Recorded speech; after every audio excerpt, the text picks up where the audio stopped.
வணக்கம் நண்பர்களே.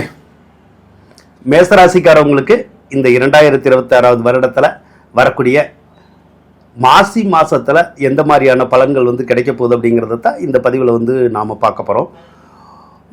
எப்பயுமே நமக்கு ஒரு எதிர்பார்ப்பு இருந்துக்கிட்டே இருக்கும். ஒரு மாதம் சரியில்லைன்னா கூட சரி, இந்த மாதம் சரியில்லை, அடுத்த மாதமாவதும் நமக்கு நல்லா இருக்கணும் அப்படிங்கிற மாதிரியான ஒரு எண்ணங்கள் இருக்கும். அந்த மாதிரி எண்ணம் இருக்கிறவங்களுக்கு அந்த எண்ணங்களை பூர்த்தி செய்யக்கூடிய ஒரு மாதம்தான் இந்த மாசி மாதம் அப்படின்னே சொல்லலாம். ஏன்னா மாசி மாதத்தில் இருக்கிற கிரகநிலைகள் அப்படிங்கிறது உங்களுக்கு ரொம்ப நல்லா இருக்கு. கிட்டத்தட்ட பல கிரகங்கள் மேசராசிலேயே இருக்கு. அப்போ இந்த மாசி மாதத்தில் எதிர்பாராத சில சந்தோஷமான விஷயங்கள் நடக்கும். எதிர்பாராத வகையில் நீங்கள் நினைச்ச காரியங்கள்லாம் நடந்து உங்களுக்கு வெற்றியை கண்டிப்பாக கொடுக்கும்.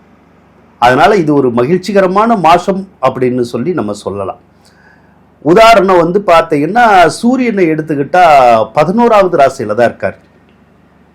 அரசாங்கத்தில் வேலை பார்க்குறவங்களுக்கும் அரசியலில் இருக்கிறவங்களுக்கும் செல்வத்தையும் செல்வாக்கியத்தையும் அந்த சூரியன் கொடுப்பார். சரி, அவங்களுக்கு தான் கொடுப்பாரான்னா இல்லை, அது சார்ந்த வகையில் நாம் ஈடுபட்டிருந்தாலே கண்டிப்பாக நமக்கு நன்மைகள் கிடைக்கும். அதே மாதிரி அந்த அரசாங்க வேலை அல்லது அரசாங்க ஏதோ ஒரு விஷயம், அரசாங்க சம்மந்தப்பட்டது, அரசியல் சம்மந்தப்பட்டது, இதுலெல்லாம் நம்ம ஈடுபடணும்னா ஈடுபடலாம். ஈடுபட்டால் நம்மளால் ஜெயிக்க முடியுமானா ஜெயிக்க முடியும்.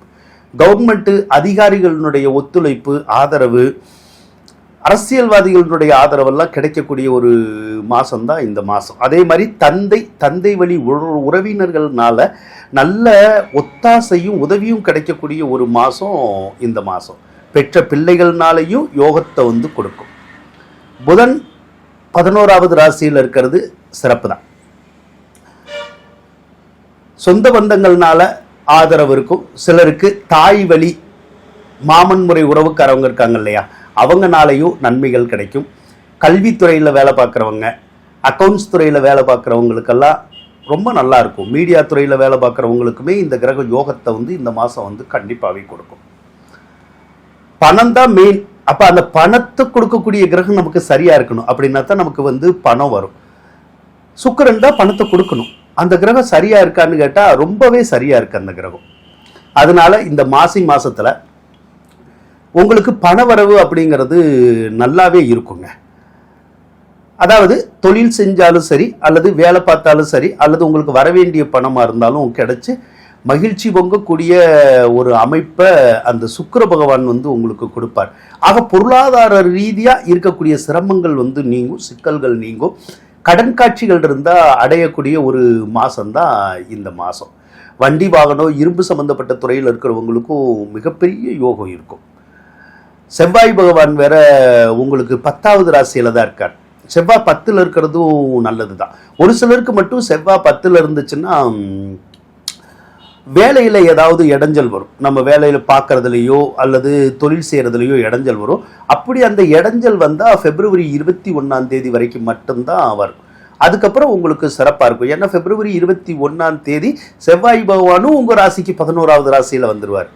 அவர் வந்துட்டா பூமி சம்பந்தப்பட்ட துறை, ரியல் எஸ்டேட்டில் வேலை பார்க்குறவங்க, மருத்துவத்துறையில் வேலை பார்க்குறவங்க, காவல்துறை, இராணுவத்தில் வேலை பார்க்குறவங்க, இவங்களுக்கெல்லாம் ஒரு சிறப்பான யோகத்தை அந்த செவ்வாய் கொண்டு கொடுப்பார். 11வது இடத்துல ராகு வேற இருக்கார். 11வது இடத்துல ராகு இருந்தாலும் எல்லை இல்லாத மகிழ்ச்சி, வெகு சிறப்பான வாழ்க்கை அப்படின்னு தான் அர்த்தம். குரு பகவானும் 3வது இடத்துல இருந்து உங்களுக்கு நினைச்ச காரியத்தை செஞ்சு தருவார். ஏதாவது சொத்துக்கள் வாங்கணுன்னாலும் வாங்கலாம், விற்கணுன்னாலும் விற்கலாம். அந்த யோகங்கள் உங்களுக்கு இருக்கு. புத்திர பாக்கியத்தில் மட்டும் தடை தாமதங்கள் ஏற்படக்கூடிய ஒரு அம்சம் இந்த மாதத்தில் இருக்கு. திருமணம் சம்பந்தப்பட்ட காரியங்கள் எளிதாகவே சிலருக்கு ஈடேறும். ஆக மாசி மாசத்தை பொறுத்தளவு பல கிரகங்கள் உங்களுக்கு சாதகமாக இருக்கனால நீங்கள் நினைச்ச காரியம் நடந்து உங்களுக்கு மகிழ்ச்சி கொடுக்கும் அப்படின்னு சொல்லி கூறிக்கொண்டு விடைபெறுகின்றேன். நன்றி, வணக்கம் நண்பர்களே.